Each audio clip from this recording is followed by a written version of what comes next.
अस्सलाम वालेकुम। कासिम पीरज़ादा साहब के दो शेर मैं आपके सामने पढ़ूंगा, देखें ज़रा। गम से बहल रहे हैं आप बहुत अजीब हैं। गम से बहल रहे हैं आप बहुत अजीब हैं। दर्द में ढल रहे हैं आप बहुत अजीब हैं। दर्द में डल रहे हैं आप बहुत अजीब है। ये मामला हमारा है। इस शेर के अंदर अक्कासी है और क्या खूबसूरत लिखा है उन्होंने कि अपने खिलाफ फैसला खुद ही लिखा है आपने।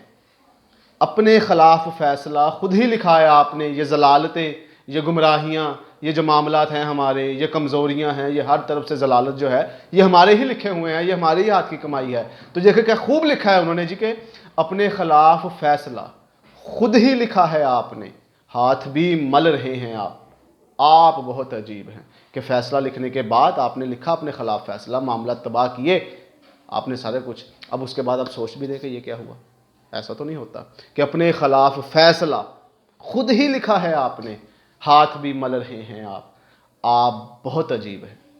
इतना कुछ होने के बाद टस से मस नहीं, सही कहते हैं कि आप बहुत अजीब हैं। इसको आपको ख़त्म कर लें, शामिल करें सबको कि हम बहुत अजीब हैं। कुछ भी नहीं पल्ले पड़ रहा। हर रोज़ मामलात होते हैं लेकिन अकल हमें नहीं आ रही, इसलिए कहते हैं कि हम बहुत अजीब हैं। इंशाल्लाह जल्द मैं ये पूरी गज़ल भी आपके सामने इंशाल्लाह इनकी पढ़ूंगा। ये दो शेर वैसे मुझे पसंद थे, मैंने कहा चलिए आपके साथ शेयर करते हैं। अस्सलाम वालेकुम।